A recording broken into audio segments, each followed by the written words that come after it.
kuring hormati mugia sadayana aya dina kaayaan sehat walafiat. Dina kesempatan ieu urang bade ngangkat hiji topik anu sok jadi karesep urang sadaya nyaeta kolak.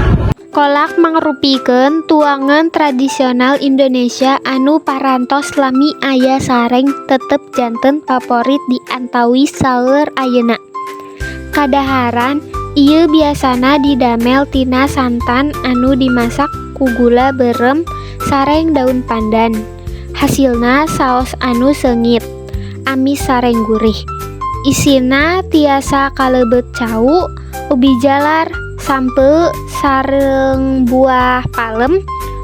Unggal wewengkon miboga variasi sorangan seperti kolak buah orai, kolak durian, atawa kolak campur jeung rupa-rupa eusian.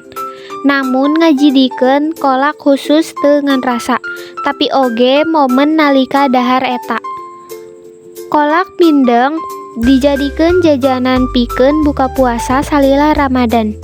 Saosna anu amis sareng gurih langsung nyegerkeun awak saatos dinten anu laper sareng haus. Pikeun seueur urang Indonesia, kolak mangrupikeun tuangkeun nostalgia.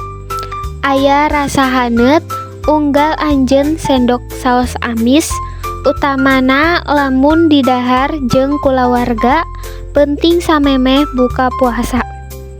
Janten eta mangrupikeun carita kabersamaan, kasederhanaan, sareng tradisi anu diwariskeun sacara turun-menurun.